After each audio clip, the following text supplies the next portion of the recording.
Hello mga mamshi! Welcome to our podcast, Caffeinated Motherhood. Cheers! Swing!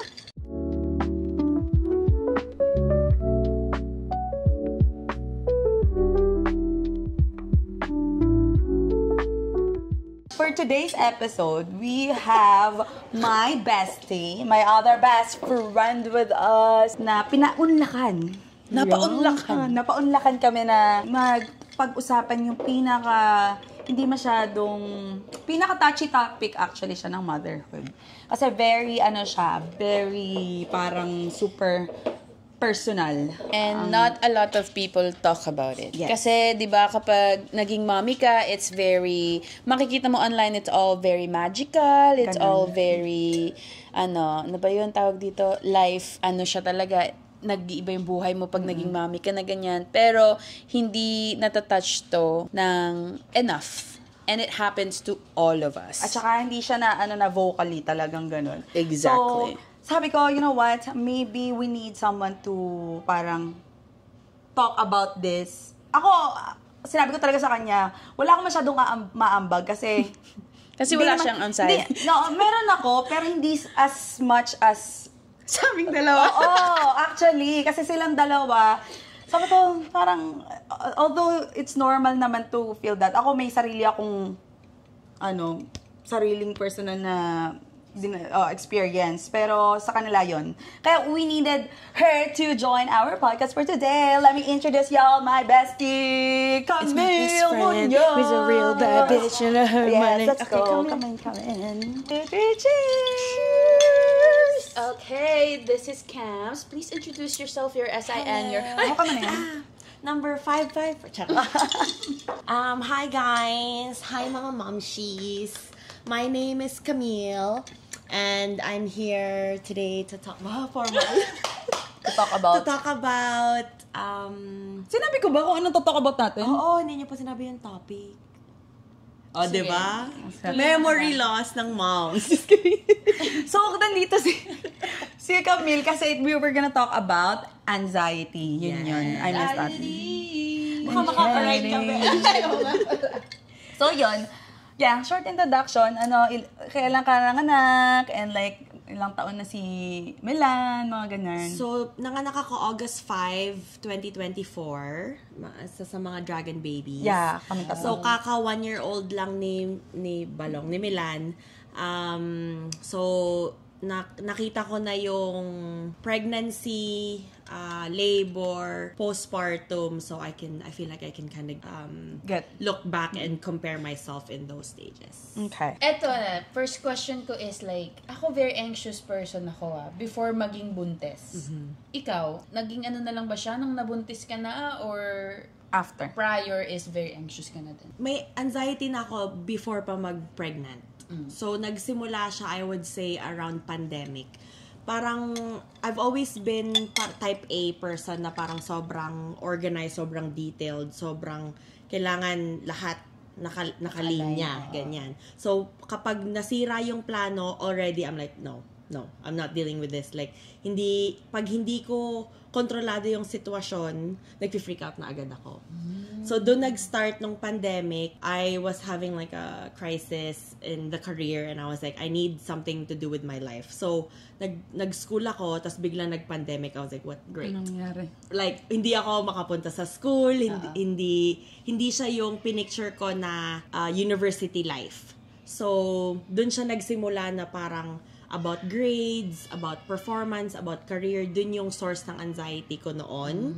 Tapos, dun na ako parang, okay, like, this is not normal. Like, hindi na siya kinakabahan ka lang or yung parang nakaka-apekto na siya sa buhay ko. Na hindi na ako makatulog. Paano ba ang anxiety nung time na yun sa'yo? Like, for me na hindi ko masyadong... paano mo siya ipapaliwanag sa akin na okay, yung difference ng normal. So, anxiety is your response to stress. Either the stress is real or not. So, either stress ka may bear sa harap mo or stress ka na may potentially mangyayari. Those are two different reactions. Okay, yeah. My anxiety is what ifs. At worst possible scenario. Ako din! Yan. So, yun yung wala pa. Advance na yung utak ko. Okay, nakaka-relate ako dyan sa kay Xavier. Pero before pa mabuntis, habang buntis, iniisip ko na kagad, oh my God, what if something's wrong with my baby? What if may ganitong rare condition? What if may ganito, may ganyan na hindi nila na-detect sa ultrasound? Ganon yung utak ko. Kasi hindi ko alam kung ano yung anxiety. So, Kasi hindi naman uso yun sa Pilipinas. Oo. So parang, paano ko nagamit yung anxiety yun? Kabado ka lang. So yun nga, tama nga yung sabi ko kanina, yung kay Xavier. Pag malikot, alam ko na kaya mauntog yan dyan. Ang anxiety ko talaga. Okay, sige. Okay, yeah. So, yung difference ng kabado ka lang or stressed ka lang is different from anxiety. Kasi yung anxiety, naapektuhan yung function mo in a daily life. Oo. Parang ang pinaliwanag sa akin nun ng therapist is like, parang going somewhere. You have to get into a car. Parang kailangan mong gawin. Kasi kung hindi mo gagawin, hindi ka makakapunta sa Kapag super anxious ka is like, you just stay Hindi home. ka nasasakay. Oo, hindi ka nasasakay. Kasi nasa isip mo, baka ma-aksidente, baka bumagyo, baka may makahit sa akin, may drunk driver. Yun kagad yung nasa isip mo, wala ka pa sa sasakyan. Yeah, exactly. So, yun yung level ng anxiety na. Na hindi mo makokontrol. You can't just be like, I'm gonna turn it off. Yeah. You can't. You can't. Times 2 or times 10 kapag may hormones ka at may anak ka na. Totoo. Oh, walang car seat. Ay, ibang brand ng car seat. No. Expired na ba yan? No. Facebook Marketplace? No. Baka may accident yan, may claim. No. Yeah, you never know. Eto, so, paano nag-affect yung anxiety mo to enjoy motherhood? Or even just be present in the moment? Napapangunahan ako minsan ng takot. Like, halimbawa, before booking traveling, halimbawa, before mo dati napaka-travel, diba? Go tayo dyan. Before ako nag-book ng Arizona, naisip ko muna, oh my God, paano yung milk ni Milan? Paano kung magkasakit siya doon? Iba ang American healthcare system. Yeah. Paano, saan ang emergency? Wala akong contact sa doktor niya. Or, what if ma-allergic reaction doon na ma-choke? Or, yun ang nasa isip ko before you even book. Wala ka pang ticket. Yun na kagad ang nasa isip mo. So, instead na, excited ako na mag-travel na may experience niya yung mundo, may iba siyang makikitang mga sites and stuff, nauunahan ka ng takot na what if may ganitong mangyari. Yeah. Oh my gosh, ang nakakapagod. Nakaka-consume talaga siya ng energy mo na Huwag na lang tayo mag-travel? Yeah, like, kahit saan, kahit anong aspect. Kaya ba talaga namin to? Or necessary ba to? Or ang natutunan ko with like working with the professionals is kailangan mo ng plano. I-explore mo yung takot mo. Okay, what if may ganitong mangyari? So sasabihin mo, okay, so what if mag-allergic reaction siya? Okay, you call 911 and then you just worry about the bills later. So kunwaring iisipin mo kung mangyari to, ano yung solution? Opposite. Tapos yung move on ka na sa first stressor mo, ano yung sunod ng worry mo. So, i-explore mo siya, okay, like, it's not that bad. Even if it happens, kaya mong solusyonan. Yun yung only way for you to go through with anything na nakakatakot sa'yo is just to picture yourself in that scenario. But it takes a lot of work. Especially kung anak mo na yung pinag-uusapan. Kasi kung ako, I'm gonna ride, I've been bungee jumping, I've been like, ano tawag dun? Yung sa aeroplano sa Hawaii? Skydiving. Yeah, skydiving. Nag-swimming na ako sa kung ano-anong mga kasama sa ocean. Wala akong, I don't care. Pag may anak Tapos ngayon, pag may wala bang advisory ng Ecolay ngayon? I swear, pupunta pala ng Virgin. Parang brown yung water. Ayoko na magpunta. Like, ang dami mong iniisip na meron bang bathroom dun, baka hindi siya makapag-shower ng maayos. Ganun yung nasa isip mo. Parang pinangungunahan, actually. Mas lalo ko na-understand talaga yung anxiety yung sinabi niyo ganun. Kasi parang hindi siya masyadong kasi nga, very different tayo in a way na ako nung nag-postpart, very heightened yung anxiety ko na walang bumisita sa amin. Family lang talaga yung first few months ko. Konting ubo lang. Mami, may sakit yan. Mami, konting yung nasa mid lang. Alam mo yung parang, may laway lang, diba? Tapos biglang, uwi ka na, ma'am. Uwi ka na. Daddy, ano yan? May sipon ba? Kasi malamig sa labas. Yung mga ganun, like, hindi ko na-enjoy yung first few months ng motherhood. Kasi nga rin, sobrang may access tayo sa social media. I think that's part of it. It Kasi plays dati a part. naman, Wala. naririnig mo lang yan kapag malala na yung story. Ngayon, may makita kang RSV ganito. Or may ganyang, yung anak ko nasa hospital, nagkaroon ng ganito, na ganyan, kasi nag-kiss ng stranger. Or whatever the case is. Dun, the more you are aware of all those things, the more na may pumapasok sa utak mo na, oh my God, what if mangyari kay Utoy? Oo nga, ganun nga. Kaya ka mas Alerto. alert and mas parang double-edged sword siya na yes, alam mong may potential na masamang mangyari, pero sobrang worried ka naman na hindi ka na, parang, kasi pag ako minsan, nasosobrahan na anxiety, I freeze. Hindi siya fight or flight, I freeze. Wala ka nang What do gagawin. you mean you freeze? Bakit? Like, Halimbawa may bear. Either tatakbo ka or mahihimatay Nandito ka. ka na lang ba? Babala na si I Bear? freeze. Ay! In Parang real nagsha-shutdown life, ka lang. oo. Wala Mas ka nang- na-overload ka. Halimbawa, yung kapag may list ako na kailangan gawin, na-overwhelm ka sa 10 things na kailangan mong gawin. Instead na start ka at 1 or you just start tomorrow, I just freeze. Yeah. Same Kasi thing nag-overload yung Utak mo na yung hindi logical mo na, thinking mo wala na. wala, out the door. Yeah. Bakit sa tingin mo, moms hide anxiety or downplay? Kasi expected nila or may image ka na you're strong. Yeah. Nakapagdala ka ng anak, na i-labor mo. Kaya mo yan. Moms do it all eh. Yeah. At saka yung generations na, ito nga, 10 anak, ganito, ganyan. Wala naman uso noon dati na anxiety, maselan lang yan, maarte lang yan. Ganon. Ito po ang isa kong sasabihin. So, pagka may nag-voice out na sa inyo na, I feel ganito, I feel ganyan, huwag niyong i-shut down. Yeah. Kasi it takes a lot for someone to open up, especially with something sensitive na ganon. Kung wala kayong magandang masabi, shut up na lang. Oh, yari kayo kay Mami Camille. Hindi kasi- Huwag kayong then, Yung- lalo sa mga matatanda. Yeah, Tito, the tita, yung mga tito-tita, ganun. like my mom's era, like yung Yeah. mga ganon na hindi nila alam yung feeling na ganito. Yeah. Kasi tapos na sila sa stage na to. Tapos ngayon lang nila naririnig na, ay, may ganito, may postpartum depression, mula naman noon sa amin ganyan. That doesn't mean na It doesn't. mali yung nararamdaman namin or hindi dapat nararamdaman yung nararamdaman namin. Yes. It's just that we are more aware at may terms na kami sa mga feelings na ganun kasi more and more people report that. But that doesn't mean na kahit hindi nyo na-experience namin yun is maarte lang kami o maselan lang kami. Kasi yun yung labas sa kanila. Yun ang labas sa kanila. Kaya tinatago. Yeah, kaya Kasi- tinatago mo. Feeling mo, i-judge ka or hindi nila maiintindihan or sasabihin nila, nung generation naman namin, walang ganyan. Actually, yun ang nakakaano. Ako noon, nung first few months ko, nung pagkalabas ni Avery noon, talagang naglakas loob akong sabihin sa mami ko na, Mami, na-anxious nga ako. Sabi nila, hayaan mo kasi kailangan maano ang mga anak mo sa ganyan. Sabi ko, Mami, hindi ko gusto. Hindi mapakali ang pakiramdam ko. Like, talagang pinaliwanag ko sa kanya. Tapos nung Mother's Day, especially, Oo nga, ayun alala nga, mo, oo. sabi niya, meron na pala si AJ postpartum depression, anxiety, hindi ko hindi pa niya alam. Oo. Yun pala yung sinasabi natin dati na minsan may mga nababaliw na ganyan-ganyan. Yung pala Pero hindi yung nila alam hindi yun. nila alam na yun yung term. So like, sobrang ano talaga sa older generation yung ganito na parang. It's a new concept Yeah, for hindi them. nila, and yung iba, hindi talaga maintindihan or Hindi ma-accept nag-open na up. Yeah. totoo na So, it exists. merong ganon, may postpartum depression, may postpartum anxiety, magkaiba pa yon.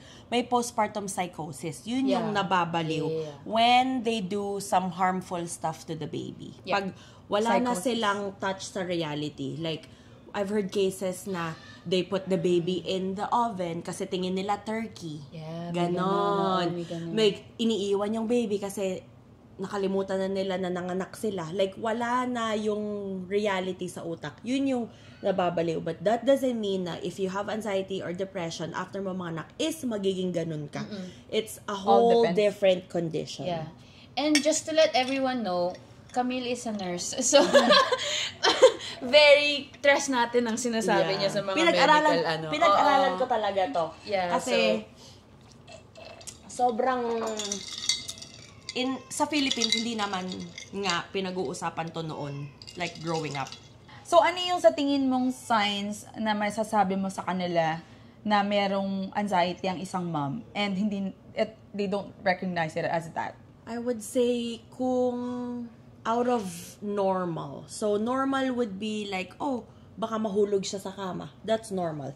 Pero kung hindi mo na siya iiwan doon for hours and hours, hindi ka na matutulog just to make sure hindi siya mahulog or something. Or, diba, like kapag it interferes with daily functions. That's the line. Ay, nakaganyan ka na lang. So, Yeah. wala ka nang ginawa. Yeah. Or iniwan mo Ganun ako. Kapag lalo nung una na takot ako sa SIDS. Oh my God! Yes. Fuck! Yung sinabi ng friend ko, buntis pa lang ako noon, sabi ng friend ko, walang AC, nasa Edmonton sila eh. Wala kaming AC o it higher daw yung ng chances ng SID. Sabi ko, what's SID? Sabi niya, sudden death. Infant death. Oo. Sabi ko, oh my God, pwedeng mamatay ng Shaken basta-basta. baby syndrome, once na makalog yung utak ng baby. May mga ganon. So, with my work, nakapag-work ako sa PEDS for like couple weeks, like for my practicum. So, kaya ako nag-overthink kasi nakita ko yung may mga sakit na bata.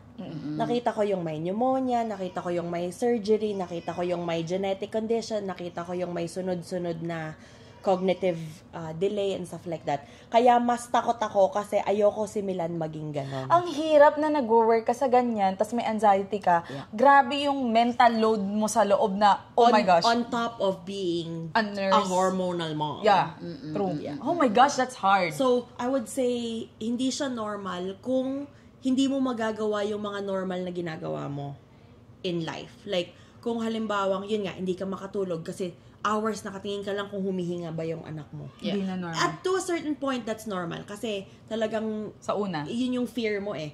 Pero kung Lagi na halimbawa, lang. over 2 weeks, I'm pretty sure it's 2 weeks, don't quote me. 2 weeks na kapag dire-diretso na ganun yung behavior mo at nothing changes, at kahit alam mong mababa na yung risk na ganun, or hindi naman at risk masyado yung anak mo, yun Iba na yung time na, okay, like maybe I have to talk to someone. Yeah. Yung kapag hindi nagbabago yung Yung level ng anxiety Yeah. mo. Tapos, kung also, halimbawa, yung muscle tension mo, like parang kang laging tense, na parang mataas yung shoulder mo. Ganun. Or yung heart rate, or yung sleep, or yung mood. Like, very big, Icky ka lagi. like, para kang agitated. on edge palagi. Na konting like, oh my God, freak out ka na kagad na, kung nauntog si Milan, oh my God, baka may concussion, baka may brain bleed, baka may, I'm like, I already want an MRI. Like, ganon. Like, Ka-OA na parang, out of proportion yung reaction mo sa nangyari. Pero, dapat, hopefully, in time, mag-mellow out ka na parang, okay, nangyari na to before, it's fine. Like, again, you go through that worst case scenario, what would I do if that happens? Yeah. Pero kung dire-diretso yung ganon, to the point na hinelmetan mo na, lahat na, Pero naka-bubble ganun ka pa wrap, din. diba? Like, then, at that Something's point, wrong na talaga. and Kailangan. I hope your partner, if you have a partner, or people around you can notice, maybe we just kind of talk a little bit. Like, just tell me what's going on, anong nasa isip mo, just talk me through what's up there. Yeah. What's the biggest difference sa postpartum anxiety and postpartum depression? Sa akin, pareho lang. Ang problema, noon, ako lang yung iniisip ko. Ngayon, kahit anxious ka, ang dami po kang gagawin.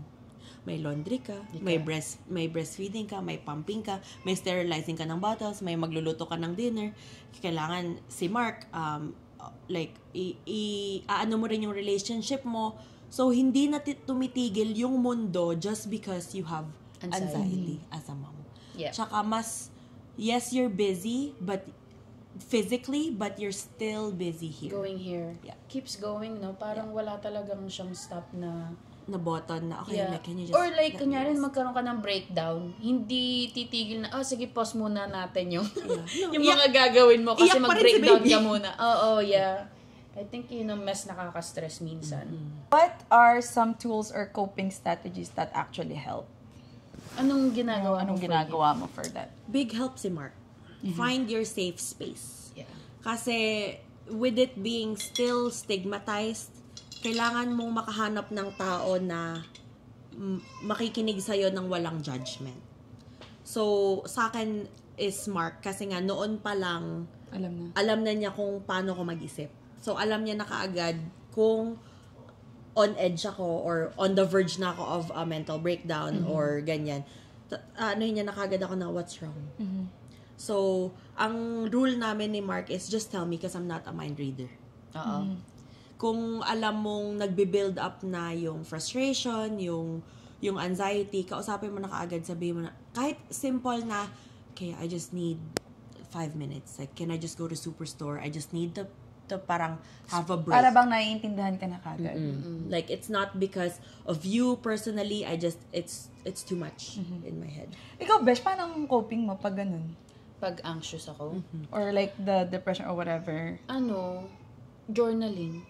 Kasi, minsan, sa sobrang dami mong takot, kailangan mo kasi ma-identify kung ano ba talaga yung totoo sa pwedeng mangyari. Ano Or yung sobrang OA mo na lang. Pag ginornal mo siya, makikita mo na, physically. Hindi pala. Ex mo na to, pwede na yan. Okay lang pala to. So, minsan pag gusto ko mag-wind down, minsan nag-journal ako either like phone, diba? Para lang makita mo physically yung word na parang, ang OA ko pala. Like, hindi pala ito mangyayari. Parang, pinalago ko lang ng pinalago sa utak ko. Ibang perspective. Parang step out of the box. Yeah, parang kailangan mo kasi minsan iganon. Or like, breathing exercises. Oh, that actually helped. Hindi sa akin nag-work pag anxious na ako. Hindi sa akin nag-work yung makikipag-usap kami ni Tej. Kasi, maano siya He's very like, talk to me. Ako minsan, mas na-overwhelm ako. Hindi ka pa ready i-voice out. Hindi ko pa kaya yun So, lagi I keep to myself. Pero, internal. Pero meron akong ginagawang journaling, meditation, breathing. So, everyone is different, It's I guess, different, for coping. And sa akin din nag-work yung distraction. Like, I need to go out. I need to go to Dollarama. I need to go to Superstore. I need to do something semi-productive na parang, okay, mag-grocery na lang ako. Bili ako ng prutas. And then I stick to the list. And then sometimes I wonder. But like, at least yung utak ko mawawala dun sa Naisip idea na yon. And then pagbalik ko, it's not that bad. Yeah. Like, you just kinda i-reset mo lang yung utak mo na parang, okay, we have to bring it down a little bit. Yeah. And then, if the threat is still there, then you can talk to Mark, okay, I'm still worried about this, and like, stuff like that. And then we can work together to find a solution. Kasi iba na yung source ngayon ng stress. It's about Milan's health. It's about, babayaran natin yung bahay. It's about, marami ng factors. Hindi na siya yung tulad dati na parang, kinakabahan lang ako kasi I don't want to pick up that shift or whatever. It's very, magkaiba na yung focus ng responsibility. And ng anxiety. So, and ngayon, it affects a whole nother human being. So, the stakes are higher, I feel like. Totoo. But was there a moment na parang you ever felt like you couldn't ask for help kasi kailangan mo maging strong? To Mark, no. To other people, yeah. Kasi I have a very strong personality. I was gonna say, strong front siya si Camille. Parang, pag makita mo siya, parang, she knows what she's doing. Parang she's capable ba? Parang kaya niya yan. Parang it goes with the profession too. So kasi every time sa check-up, it's like, what do you do for work? Because when I ask questions, it's always like, yung terms na ginagamit ko are medical terms. So like, what's your job? And then as soon as I say I'm a nurse, I'm like, so you know this. You already know this. Like, you're fine. You're fine. Like, they just kind of brush it down or like under the rug and just say, you already know this. Like, it's fine. Your baby's fine. Like, he's perfect. Like, the percentile, blah, blah, blah. But I'm a first-time mom. Like, I don't know if these rashes are okay. Like, I don't know if he has like kung anong scabies or whatever na ganyan. Yun pala, heat rash lang. But, so, I don't know. I've never had a newborn before. And sa unang month, their skin is very sensitive. Kasi they've been swimming in the water. So, paglabas nila, hindi mo alam kung paano magre-respond yung skin nila in the normal air. Yeah. So, ang dami kong ginugol no na, oh my God, ano to. Ang daming mga lumalabas sa Google na, this could be this could be that. So, pagdating ko sa pediatrician, yung mga tanong ko, you're fine. fine. Like, that's just this and that. I'm like, yeah, but I'm a mom. I'm not a nurse here. I'm not working for you. Kaya so nga, treat me bakit as ganon? a mom. Oo Yeah. nga. So, parang ganon. So, instead na ma-voice out ko yung concerns ko, they kind of like, oh. Sa'yo na you're- lang. Ikaw na lang bahala. Kasi they always, or not always, but, and also my personality, they're like, oh, you can do it. You can figure it out. So, wait, connecting that, kasi supposed to be strong. So, pinapakita, were there times na parang you're just faking it, like, na, okay.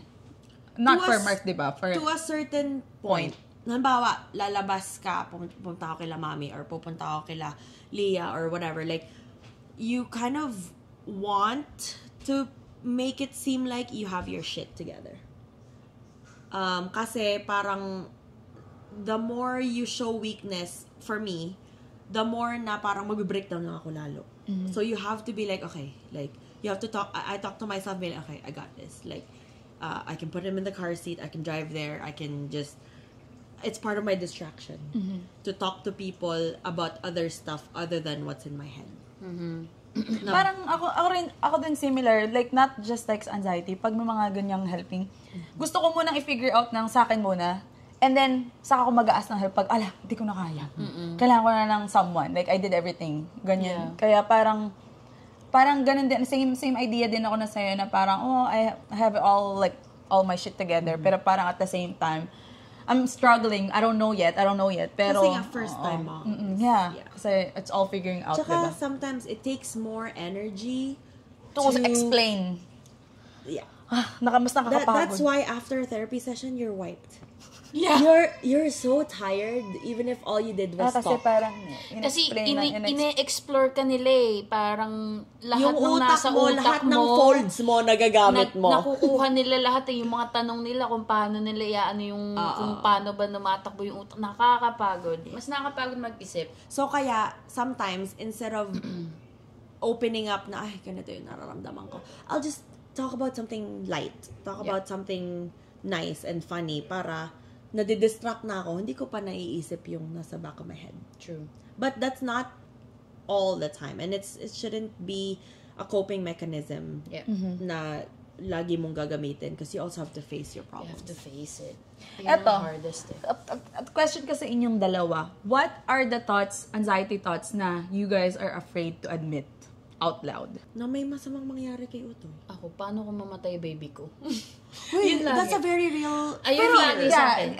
Sa akin, more So on magkasakit. Ako talagang go straight to the Sa akin yung, What if? Pucha, magkasakit. ito, parang feeling ko nakikita ko na yung level, ito nandito sa taas talaga eh. Sa akin is, what if it's like something very rare na kailangan nasa ospital palagi, na he's gonna be fighting for his life, na hindi na-catch ng pediatrician, na bakit may kasi nung pregnant ako, merong scare na about sa genetic problem. I'm not gonna go into that because I'm gonna cry. But, kaya ako sobra lalong nag-worry na there could be something wrong na ayokong mamiss. So, laging nasa isip Wait, ko. ito yung dating sinabi mo? They drew blood. okay. Yeah. So, kaya ako laging, tsaka ang daming nakikita, may GoFundMe dito, may batang may cancer, may batang namatay dahil sa ganito, ganyan. So, ang dami kong fear na nasa isip na parang, oh, what if mangyari to kay Milan? Eh, ang laking effect pala nung nangyaring yun. Pag pinapalaki mo yung si Milan. Kasi, may history na parang pwedeng may mangyari throughout yung The growing pregnancy pa lang. Oh my gosh, that's hard.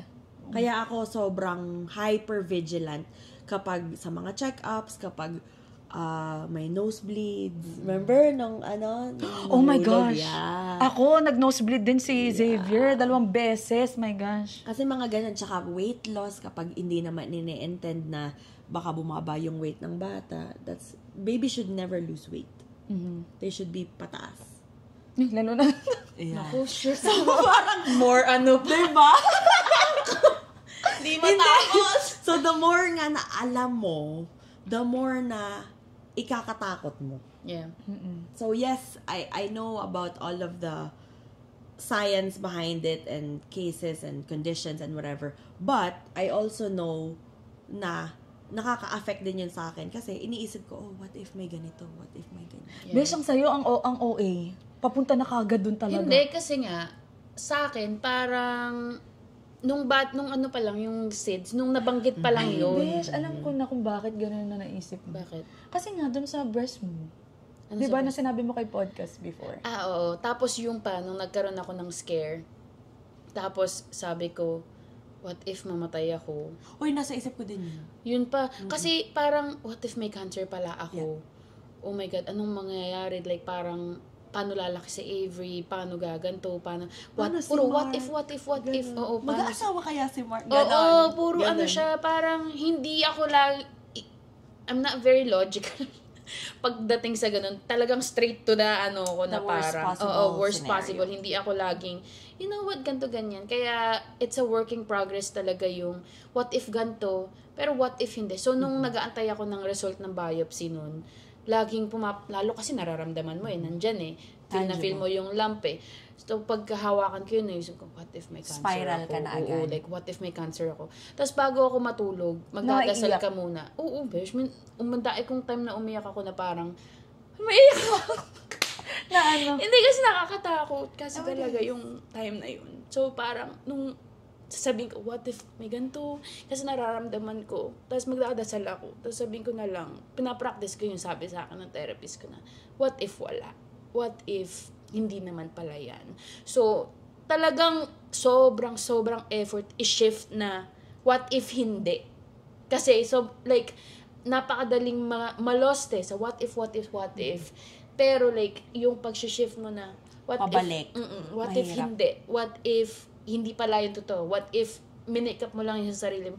Yun ang mahirap. Yun ang pinakamahirap sa pagmamanage ng anxiety talaga. Lalo, ngayon yan na may little one na. Kasi feeling ko kung ako lang naman, wala si Avery, parang if nangyari na, what if may cancer ako. Walang nakadepende Walang sa'yo. nakadepende kasi breastfed pa siya, paano kakain anak ko. Alam mo yun, parang ganun, like parang si TJ lang intindihin ko na, kaya naman ni TJ na remarry, ganyan-ganyan. Pero yung may... Talagang i-marry mo na kahit sa TJ. Hindi, like parang mas madali. Nandun na yung... Hindi, diba? Like, mas madali siyang isipin na, okay lang. He's a grown man. He's a grown man, kaya he's niya fine. sarili niya. Pero pag may bata ka na parang, oh my God, like, lalaki siya, walang mami. Makakasal siya, walang, ano mo yun, magbubuntis siya, walang mami. Oh, ang daming but anyways, guys. Hindi, kasi totoo yun. It's so hard. Walang switch. You can't just turn it off. I wish there was. Yeah. But there isn't. And the deeper you go into that hole of thinking na may masamang mangyayari, the harder it is to pull yourself back. That's why you have to recognize the early signs before you go in that spiral. And kailangan meron ka ng coping mechanisms to pull yourself out of there quick. Yeah. Kasi once nalugmok ka na dun sa pinaka worst case scenario, iyak ka na. You freeze. Yeah, you Yun na freeze. yung nangyayari na wala ka nang magawa. Hindi na ako makapagluto. Yeah. Ayoko nang maligo. Ayoko nang lumabas. Kasi gusto ko na lang, nandito lang ako sa room. Safe kasi lang safe lang ako dito. Dito ako safe. Ganun. Kita ko lang si Milan, hindi kami lumalabas, wala akong virus na potentially makukuha sa mga cart, sa mga tao, sa mga ganyan-ganyan, nandito lang kami. Yeah. But if that lasts longer, then that's what you have to ask for help. And therapy is really, really good. Yes, guys. So, kung may coverage kayo, Take advantage. Go! Nagbabayad kayo ng insurance, go for it. It doesn't have to be a full session na 8 sessions or whatever. Just go in, see if you vibe with the therapist. Kasi sometimes meron ako mga na-experience na mga lalaking therapist. Hindi ako Hindi mo ka-vibe? No. Yun ang hardest part ng therapy, guys. It's finding yung the right vibes. one. Oo. Para din siyang dating. Yeah. Kasi you open up your vulnerable self to someone. So you wanna make sure that You're you comfortable. connect. Yeah. Kasi yung sa akin, yung nung lalaki yung naging therapist ko, very ano siya. Okay, do this. 1, 2, 3, 4, 5. Okay, well, I guess I could do Yeah, that. I downloaded the app. I did journaling. I did the breathing. I did this. But Still there. yeah. versus nung babae na medyo older yung counselor ko, nag-ano siya na more emotional, more empathy yung inaano niya na, okay, that's valid. Like, you feel that, and I see how you feel that, and that's, you're allowed to feel that. Yeah. So, more on, depende sa approach na gusto nyo. And kung hindi pa kayo ready ng therapist, or wala kayong coverage, and it's out of the budget range for now, find a person na marunong makinig. Kahit wala silang sabihin, basta makinig lang sila na, okay, I just need to vent. I just need to get this out of my head because I'm gonna lose it. It's gonna explode. So, sabihin mo lang na, minsan naisip ko, what if I'm a bad mom? What if yung ginagawa ko ngayon maapektuhan si Milan growing up? Yun na yung mga nasa isip ko. Things I can't control. Yeah. Things na hindi ko malalaman yung sagot until he's older. Until you're there. Yeah. Yeah. The biggest thing with anxiety is future siya. Like, all future, siya na parang possible na mangyari. Jumping to conclusion. Yeah, but you're fear not of the there. unknown. Fear of the unknown siya. So, very hard kasi nga, hindi mo alam hanggang so hindi ka makalma. But, just try your best to stay in the moment as much as possible to help manage it.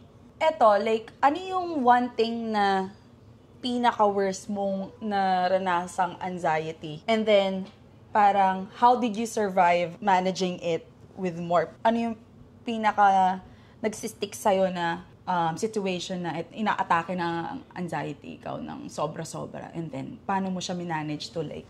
Ako ngayon, ang source ng anxiety ko is being torn going back to work versus staying home with Milan. Financially, I need to go back to work because we have to pay for the house. Ang fear ko, my source of anxiety is, what if may mangyari sa daycare? Or makakahanap ba ako ng daycare? What if, basta yung ganun, na parang, what if ayokong mag-go back to work? So, anong mangyayari sa buhay namin? What if I go back to work and then I miss the milestones and I spend only nighttime with him? Or yung tipong parang hindi niya na ako kilala. Yeah. Kasi I'm at work Monday to Friday, sometimes weekends. So parang mamimiss ko yung part ng childhood niya because I need to work. So ano yung magiging epekto nun kay Milan? So, paano mo siya i-move to like, kalman sarili mo? So now, like, I have to find solutions na my income, like, picking up, which I will do. Tapos, para one day out of the week, wala ako. But for the 6 days, then I will try to be present. Na, tuturuan ko siya ng mga colors and like, yung hands-on na time na hindi lang kayo magkatabi nanonood ng TV. Parang ganun. So, or talk to Mark about finances and stuff like that. Kasi yun ang real stressor. Because that's a real thing that could happen. Like, yung wala kang pambayad ng bahay or something. Kasi, kasi, ang ginawa ko, 12 months paid na EI and then 18 months off sa work. So, 6 months kang walang income. Yeah, sa November wala na ako. I thought I could manage. And then I looked at my shopping receipts and I'm like, she thought wrong. no more Amazon.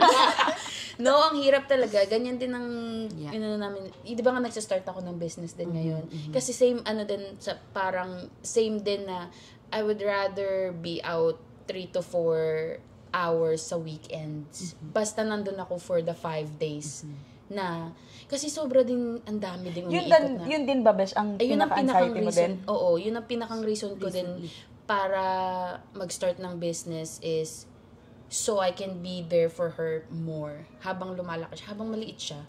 Kasi wala akong tiwala sa yun din ang takot ko. Sa daycare. Wala akong tiwala sa daycare. I don't know. Like, bakit ko iiwan sa ibang tao yung anak ko kung kaya ko namang gumawa ng paraan na ako na lang Hindi yung mo alam kung anong pinapakain, kung anong tinuturo, paano mag-alaga, iniiwan ba nilang basa yung diaper? Do they just let them roll around? At saka, Besh, yung mga balita, nakakatakot. Yung may namatay sa daycare, I'm like, no. Yeah, kasi so like Ako parang din, if na pwede iisip naman, ko. 'di ba? Ikaw ano ka, swerte ka kasi may mga family nag-aalaga. member naman At yung saka work nag-aalaga. from home. Yeah, work from home. Ako din naman work from home ako pagbalik ko. Pero mahirap, besh. Mahirap kasi Iba pa rin. nagbebenta ako eh. Oo. So, if makahanap man ako ng customer service, kung baga yung mga chat Email lang. Yung kahit minimum lang talaga, sabi ko kay Tej, we have to make it work na kahit minimum lang kung hindi mag-work yung sa coffee business. At least, maghahanap ako ng Sideline. yung kinikita ko lang sa EI. Kasi it works for us right now eh. Kahit yung EI money ko lang, yung ambag ko, financially, naalaga ako naman sa Avon. So, yun lang yung ano ko. Yun lang talaga yung goal ko is just to make the same amount nung EI money. Para lang, meron akong saved for like 6 months nung wala akong kita. Pero, mas maganda akong travel na. See, we're going to the Philippines. So, isa pa yung fear, yung source ng anxiety ko is work. Kasi yung agency, papadala ka nila kung saan-saan. Yeah. So, hindi mo alam kung anong dadatnan mo, kung nasan yung supplies, kung yung mga ka-work mo ba, mababait, yung mga pasyente mo, baka mamaya biglang mamatay sa'yo. Yun yung nasa isip ko. And for someone that likes control and routine, that's my hell. So against, yeah. But, I mean, I can't be to, homeless. And we're going to the Philippines. Nakabook na lahat. So I'm like, I gotta work. I gotta bite the bullet. And I gotta make it work. So Sunday, sa hospital po na pupuntahan ko, please be nice to me. I'm just trying my best for my son. Sunday ba? Yes. Oh my gosh! Coming up na. It's good to hear na you guys are like parang may solution na. Kailangan, may anak ka eh. Oo. Hindi Like, pwedeng Oo utang, nga, hindi pwedeng kasi may binubuhay ka eh. Yeah. so, what do you guys wish someone told you sooner about anxiety? I love na para din akong guest. And motherhood. Sagot lang din ako ng sagot. Gusto talaga. Ako na talaga to. Ikaw lang yung host Tony G. talaga. Ano na, Tony Talks? Sige lang, go lang. Chats. So ano nga, ano yung parang one thing siguro na dapat pala sinabi nyo sa akin na ganito pala to. Alam mo yun? Parang anxiety in motherhood ha. Hindi yung parang before motherhood, in motherhood. Na mas sobra pala. Na may mas worse pa pala. Oo. Very true. Na dun sa love na mafe-feel mo, yun din pala yung worry na mafe-feel mo. Just the exact same amount. Kung gaano mo ka-love anak mo, ganun din ka. Yung Laki ng takot. anxiety. Yeah. So, pag sobra mong love yung anak mo, sobra mong takot na may masamang mangyari sa kanya. Hindi ako na-prepare dun sa ganun na parang, holy shit. Like, it can get worse pala from existing. Ganun. Sa akin naman, kung ganong side yung sayo, ipupul ko sa kabila na kaya mo yan. Lilipas din yan. Kailangan mo lang ngang i-figure out kung ano yung method na magwo-work sa'yo to cope with it. Kasi anxiety is a chronic thing.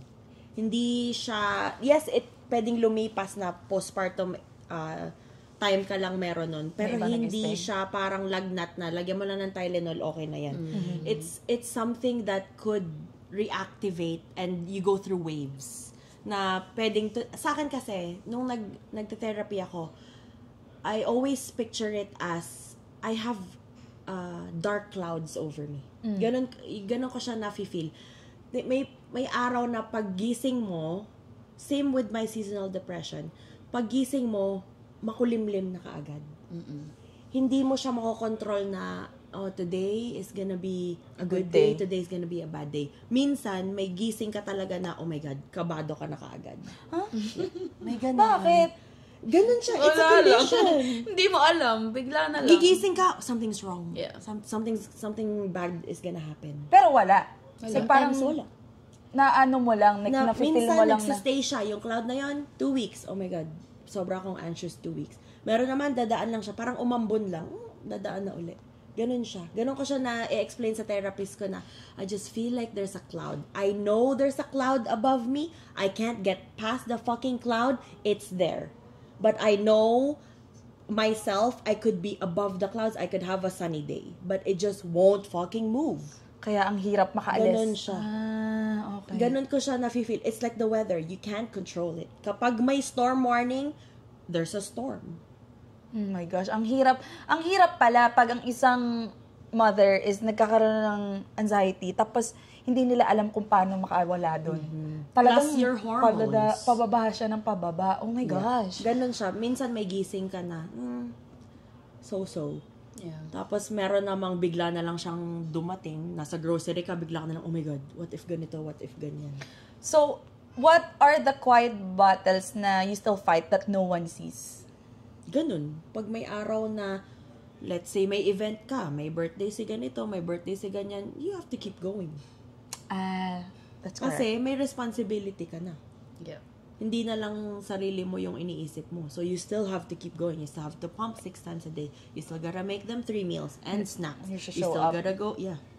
Ikaw, Kahit na may pinagdadaanan ka. Ganun nga siya. Parang, yung kanina, it doesn't stop. Like, the world doesn't stop. Just because You're anxious. Yeah. Parang, yun ang parang hindi siya very, parang, mas mabait sila sa'yo kasi ganito, ganyan. Hindi. Like, parang hindi naman nagbabago tingin sa'yo ng tao kasi, anxious na person yan dapat. Kasi at the same time, ayaw mo silang mag-walk on eggshells around you eh. So, parang, gagawin mo yung best mo talaga to just show up Suck it for up. the day. Yeah. And then, Put a brave face. lagi na lang nag-iisip, it's okay, today's gonna be a good. Ako lagi ko today's gonna be a good day. Yeah.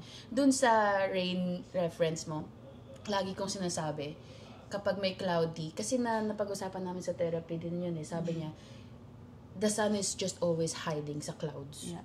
So, But lagi, sometimes sila nagre-refer. no, hindi naman Or lagi. that's Pero how you like, guys see it. Yeah. meron siyang reference na parang, Basta alam mong may araw. may sun. The sun exists. Nandun siya. Yeah. Natatakluban nga Hahanapin lang mo lang. ng clouds mo. Pero nandun lagi yung sun. So, ako, pag meron akong bad day, laging, sun, nandyan yung sun. May sun ako. Mr. Nasa ng Sun. sun ko. Parang ganun, like, laging talagang nakakapagod siya. Pero like, in a way, like, lalo pag naging mom ka na, wala ka ng choice. Kasi nung one time, talagang nag-let go ako noon. Nung parang nag-vomit si Avery noon. Nang projectile vomit siya na pinadedede ko. Tapos, umiyak ako for like 4 hours or something. Umiyak lang Breaking ako. point mo na yun. Iyak lang ako. Tumawag ako sa nurse. Tapos sabi niya, I think she's okay. Ganyan, ganyan. Iyak lang ako ng iyak. Tapos talagang hindi yung iyak na parang, Well. hagulgol sabi ni TJ, she's fine. Tapos makikita mo si Avery ngiti-ngiti lang sa akin. Pero it doesn't matter. Wala na ako. Wala na yung rational. Yeah, wala na ako talagang. Hindi na ako mamini. Ayoko yung mangyari. So, kailangan labanan mo yung thoughts mo talaga na it's okay. She's okay. And then you just have to believe it. Yeah. Na she's fine. Fake it till you make it. Tsaka, motherhood is it can be isolating. Yeah. Kasi, kahit ngayon na may mga anak na tayo, sometimes I feel like I have those thoughts. I feel like, yes, I could reach out or to my sister or to whatever. Pero alam ko, may sarili-sarili na rin tayong priorities. Busy. So, that doesn't mean na we're less of a friendship or whatever. It's just, alam mo, as a mom, na mom ka na rin. Na may iniintindi ka na rin iba. Na marami ka rin iniisip. Kaya ayoko na makadagdag pa. Yeah. Kasi alam ko na mahirap na din sa akin on a day-to-day basis. So, bakit pa kita istorbohin na, best, ganito yung nararamdaman ko, ganyan. So, ikaw na lang magdidesisyon. I feel like naka-filter. Naka-automatic filter na alam ko ano sasabihin dito. Ito lang yung perfect na kayang i-handle nito. Yung mga ganun. Feel ko nga ganun na nga pag naging motherhood ka. Ako din, ayoko nang sabihin sa mami ko. Kasi pag, mag-aalala lang. Alam mo yung ganun, di ba, Besh? Yeah. Kaya it's very hard, actually. Alam mo kasi mas aware ka Pag mom ka na din, mas aware ka na, baka may iba din tong pinagdadaan. Ayaw mo nang makadagdag pa na parang parang, na hindi mo, hindi mo siya marirealize until you become one. Yeah. Talaga.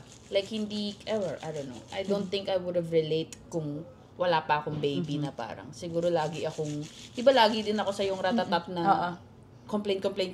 Ay, ako lang ang taga-balance na. Ngayon, medyo, na ako ngayon. Kasi, ito ang Kalmado. sunshine. Oo, siya ang sunshine. Talagang, Kami ang rain. Kami ang clouds. Ay naman. Kami lagi Kasi clouds. ito, lagi, kahit nung nag-travel kami, pagka may mga, di ba may itinerary tayo, ganyan. Kapag may na-late, ako kagad parang, oh my God, late na tayo. Asar. Ganyan. Inis. Ayoko na. My day is ruined. It's done. Siya parang, it's fine. Like, It's okay. We're lost? It's fine. ako parang, are you serious? Like, it's done. The whole, like, sira na kagad yung mood ko. Yeah. Si Ate Chi is very, Happy-go-lucky go, siya. go with the flow lang talaga Edi, siya. iikot tayo. Edi, ganyan. Yeah. Edi, ganyan. Napakahirap sa akin gawin nung attitude na yan. Ang bilis niyang humanap ng positive. Oo. Sa akin parang, uwi na tayo. Yeah. Ako naman, ang natutunan ko naman sa anxiety, as in ngayon lang talaga tumatak sa isip ko, anxiety equals what if. I didn't know na parang, ay, may anxiety pala ako, what if. Pero hindi yung parang yung lahat na, kinuha nyo na yung conclusion. No, ako outside the box. Tapos nakikinig ko sa inyong dalawa. I was like, bakit parang naiisip ko, parang grabe yung kung sa tingin yung dalawa, I'm like strong. You guys are stronger. Ang hirap i-ano ng motherhood, tapos biglang may anxiety ka, tapos kailangan mo maging stay strong sa unahan. Parang sa holy shit, lahat ng may anxiety, moms, like, parang ang hirap dalin nun, and like, if anyone ngayon na parang may anxiety, hindi ko na siya, mas mataas na yung tingin ko sa mom na yun. Yung parang with you guys, after this conversation. Kasi naintindihan ko na yung hirap kung paano nyo lumusot sa being positive. Ako naman, ang anxiety ko lang ngayon is like, lahat ng mga tanong, inisip ko, kung ako yung sasagot doon, ano sasabihin ko? Walang mag-come up sa akin, kundi, baka mauntog si Xavier sa I was gonna say, baka mauntog si Xavier. Nandun siya Kasi sinabi ko, sabi ko kay friends, nag-rant nga ako kay friends recently lang, sabi ko, babe, I have to tell you this. Kasi I think yun yung coping mechanism ko, communicating with friends. Sabi ko, hindi ako nagagalit or anything, please, just keep an eye on him, kasi puro bukol yan, or whatsoever. Hindi pa nangyayari, alam ko magkakabukol, which is sinabi ko kanina sa podcast namin na, ayan, mauuntog yan sa corner. So, yan, bebe, tinan mo ganyan. Ayun, nauntog nga. Alam mo yun, parang sabi ko, oh my gosh, bakit parang nagiging anxiety, yung anxiety ko umaatake talaga sa sobrang kulit ni Xavier. So, dun ko na nag-open yung anxiety sa akin sa paglalakad ni Xavier, sa pag-iisip ko na, shit, ayoko nang, ayoko magkaroon ng, mag-emergency. Oh my gosh, yun dun ako na parang, wow, like, ang OA ko nang mag-isip. Si friends, ang isip sa akin na parang, it's fine. Lalaki kasi. No, Yeah. hindi Very mo chill alam yung sila. pumatakbo sa isip ko na, ay, mamaya, mag-untog siya. And then, nangyari, sabi ko na. Kesa na parang i-hold ko sa sarili ko, I'd rather say it than to regret it na hindi ko sinabi sa'yo. Yun yung sinabi ko kay friends. But anyways, yeah, yun yung take ko sa anxiety. Grabe. Ang hirap ng ginagawa nyo as in. At saka yun nga, hindi naman alam ni Franz na yun yung nasa utak mo. So, kailangan mong i-voice out kasi sa'yo lang magbe-build up yan. Yeah. So, the more nasabihin mo before the crisis happens, mas maganda para aware sila na, ay, ito pala iniisip nun. Sige, habulin ko na bago pa mauntog. Kaya sabi ko sa kanya, please lang, gawin mo lang para sa akin. Tutukan mo lang. Kaya nga sabi ko kay AJ, sabi ko, Jay, naku, lilikot na si Avery. Paano na? Di mas matindi pa yung ano nyo. Lahat ng corner, nilagyan namin ng mga kung ano-ano mga kemerot. Pero, sa gate, sa bahay, 5 na yung gate. Pero ang ginagawa ko na yun, ina-accept ko na lang na it can happen. Yeah. Pag nangyari na lang, just learn. Pero ayoko lang talaga na maging super worse na to the point na, oh my gosh, I'm gonna blame myself for this. Mga ganun. Ang hirap namang hindi i-blame sarili mo kasi tayo nag-aalaga, wala silang alam, diba?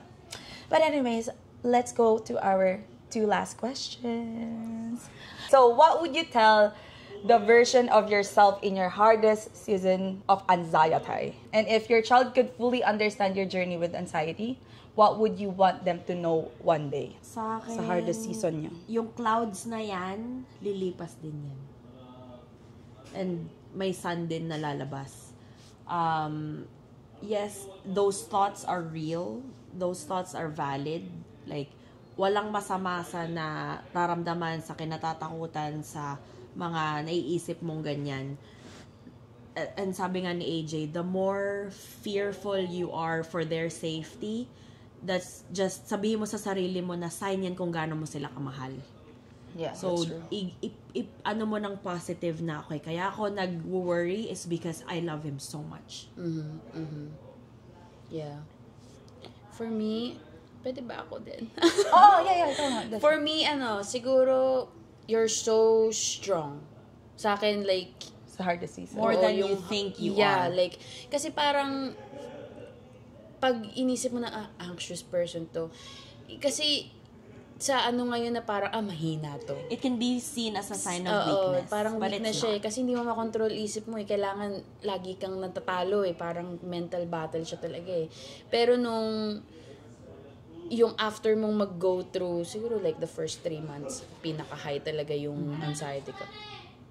Ingat! Pinaka-high yung anxiety ko talaga nung first 3 months is sobrang tapang mo. And kung nakayanan mo yung ganong klase ng pag-iisip, tas you got out of that with like so much positivity na what if hindi mangyari lahat ng inisip mo, you can get through anything na iba to sa'yo ng mundo. Like parang you're so capable. Iyon ang sa akin. Parang, kasi you don't say that to yourself enough. Lalo na kapag flooded ka ng what if thoughts mo. Nawawala yung pagkakakilala mo sa sarili mo na, nakaya ko na to dati. Or like, nakaya ko na to last month. Yun Kaya lang ko lagi ulit. yung binabalikan mo. Plus, being a mom. Yeah. On top of everything else, you have to make sure this tiny little human being Is fed. is happy, is safe. So that alone, pinapakita na kung gaano ka ka-strong. Plus pa yung nilalabanan mo pa yung utak mo. Totoo. Pero like, what would you tell your child one day about your Sana anxiety? hindi ka maging anxious like me. I know. Yun yung sinasabi sa akin ni Mark, Fully na wag mong ipakita na ganyan kasi baka maging ganyan din siya. Sabi kasi nila, anxious mom create anxious babies. Yeah. Kaya yun ang tumatak sa isip ko na, kaya din sobrang determinado kong labanan yung pagka-anxious ko is because ayokong maging anxious. Kasi sobrang hirap. Like, iniisip ko pa lang na ito yung tumatakbo sa isip niya. Or ito yung mga potential na tumakbo sa isip niya kapag naging mommy din siya, kapag nag-go through din siya ng adulthood. It's exhausting. Nakakapagod. And I can only pray for the same amount of strength na meron ako. Na And sana more. meron din siya. Pag nag-go through man siya that. Kasi like, the worst thing that can happen might happen, diba? Kapag hindi sila equipped. So, Totoo. sana wala. Sana talaga hindi. Sana makita niya kung gaano ako nagsastrive to fight. And kung ano yung kinukuhanan ko ng lakas. Sana makita niya yung na strong yung mami ko rather than anxious Yes. person yung mami ko. Ah, Parang totoo. ganun. Yeah, yeah. So, ayun. Like, a good example for them na parang ganun. So, last question would be, if you could say one thing to a mom silently struggling with anxiety right now, what would it be? Huwag mong sarilinin. Kahit isang tao lang ang sabihan mo, it will lessen your load by a lot. Kahit simpleng sabihan mo lang na yung best friend mo, yung kapatid mo, yung asawa mo na, huy, ganito yung nasa isip ko. Hindi ko alam kung bakit, pero laging ito yung pumupunta yung utak ko dito. It doesn't have to be like, oh, may anxiety ako. You don't have to define it. Just say kung ano yung tendency ng utak mo, i-unload mo lang sa kanila para lang hindi ka nag-iisa. Kasi ang dami mo nang iniisip.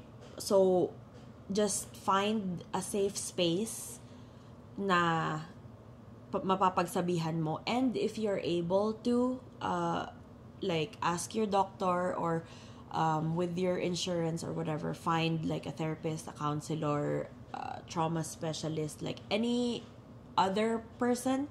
Kasi sometimes, I find comfort in 10%. in a stranger na I Walang can unload. Kasi hindi nila ako kilala in real life. Yeah. Walang judgment, walang So, just unload some of your burden to another human Trusted being. person. Yeah. Para lang, you take care of yourself kasi hindi selfish ang alagaan mo ang sarili mo. Kasi kailangan mo ring alagaan yung sarili mo para maalagaan mo yung anak mo and yung family. Yeah. That's true. Yeah. Ayun lagi sinasabi ni Ate Che na kailangan alagaan mo ang sarili mo para you show up better. Yeah. You can't pour from an empty cup. So, cheers! Empty cup. Wala na, empty na talaga na Empty na ako. Empty. Ikaw ba siya sasabihin mo? Ako, same thing nung sa kanya din, na parang you are never alone. It happens to most of us na hindi lang talaga pinag-uusapan enough. So, wag mong iisipin na something's wrong with you kasi na-anxious ka. Like, kahit kay Ate Che na hindi very anxious person, meron din quick na anxiety umaano. Iba-ibang level. Yeah, iba't ibang level na sobrang normal niyang ma-experience. Especially kasi you're caring for another human being na kailangan literal buhayin mo, diba? So, I think yung hindi ka alone and kung kaya nyo talagang find a professional. Kahit feeling nyo hindi nyo kailangan, just do it. Just do it. It changed my life. Honestly, Ako, trinay ko siya kasi sa Starbucks, 4,000 yung mental health benefit natin. Go for it. Sabi ko, makapag-try nga. Doon ako nag-start mag-therapy. After noon talaga, it changed my life. So, Sa akin sa school, sa Red River, my free student therapist. I was like, let me try it. Yeah. I loved it. No, ang saya. Ang sarap sa feeling mag-vent na hindi mo Kakilala. Tsaka parang hindi ka nagwo-worry na mabibigyan mo lang sila ng, yung load mo is mapapasa mo lang sa kanila. Especially, kunyari, may friend ka na pinagsasabihan na yung problema ko din type of friend na kesa matulungan ka, parehas ngayon kayong namumroblema sa problema mo, diba? Kasi ganun akong friend pinoproblema ko yung problema ng friend ko dati. As if hindi pa enough yung problema ko. Dati yun. Pero ngayon hindi na ako ganun. Puno na kasi ako. Wala na akong paalam sa'yo. Kaya, hello, therapist. Yeah, kaya yung therapist talaga, ang refreshing niya. Once you find yung mahirap lang talagang mag-match, nakakapagod kasi parang paulit-ulit. Like, sasabihin ko na naman, lahat-lahat uli. Pero once you find one na talagang click kayo, guys, life-changing. Ubusin niyo yung insurance, binabayaran ng company niyo yun, go! Yes. Ako naman, yung take ko dyan, as for all the struggling mom, ngayon, as like parang konti lang yung anxiety, feel ko ang may ko sa kanila na parang, sa mga natatakot sigurong ma'am na i-admit. Kasi may iba na parang in denial. Oo di ba? Like parang ayaw nilang i-admit kasi they see it as like weakness. Parang ganun. So parang don't be shy to like ilabas yan or like it's normal. Like parang let's have that habit na anxiety is not a sign of weakness. Instead na parang pag binocal out mo siya with someone, it's a sign of like you're strong for being like parang being transparent, 'di ba? So parang nung matapos yung conversation talaga as in like nag-iba yung thinking ko na ng isang mom na may anxiety, iba yung dati like parang ang nasa isip ko na anxiety lang is like yung parang jumping into conclusion lang. Wala yung overthinking. Wala yung maraming what ifs. So ngayon na after kong rinig yung mga nila, I was like, holy crap, ako yung napuno yung isip ko na para bang siya na ngayon yung anxious. Oo, hindi naman sa anxious, like para bang na para bang ngayon knowing na kayo na best friend ko kayong dalawa. It's so like parang inaano ko na sa isip ko na okay, I have to like I have to be there for you guys. Kasi ang hirap na i-handle niyo pa sa anxiety. Maging mom. So parang as a friend, as a best friend, para bang ngayon kailangan ko ng maging like I am aware and then I'm also like parang alalay sa inyo. Extra right now. Parang yun yung naging effect sa akin nung narinig ko talaga yung anxiety nila. But yeah, it's a good talk actually. I love the topic. And check up on the new moms, kahit second time moms or multiples or whatever.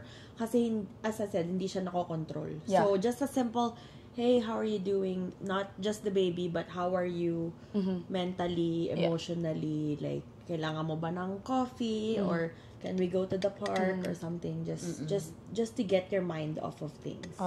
It can save a mom. Yes. Yeah. 100% Oh my gosh, Thank this you so topic is much, very dark, but very a heavy. cloud na itawid natin.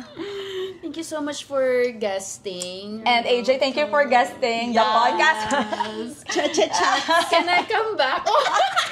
For more. But yeah, thank you guys for listening to this long Is it long? Yeah, an hour. An hour and long episode na lang. Yeah. Hopefully, lahat ng mga moms dyan na katulad ko, na walang masyadong knowledge about anxiety, nabigyan kayo ng parang idea kung kailan nag-a-atake siya. Ako, talagang na-knowledge ako na parang, okay, anxiety pala yun. Ako, hindi ko alam yun. Pero, yun nga, it's very nakakatakot din. At, nung mga sinabi niyo nakakatakot. Pero, nakayanan nila. So, good. So, kaya mo din yun. Yes. Girl. And, just go sa go. yes, thank you, Camille, for, Thanks for being here. yes, for our guest, August, guesting. Yes. Let us know if you want Camille back for another topic. Like and subscribe. Feeling ko masaya Comment down below. Feeling ko masaya siya sa breastfeeding kasi parang Gusto niyo makita? yung dudu ko may milk blood na naman. Anyways, thanks for listening, guys. So, sana may natutunan kayo kahit papano and share this to another mom Who is na experiencing. you think might benefit from it. Or just anyone. Yeah. Ayun. Bye. See you next episode.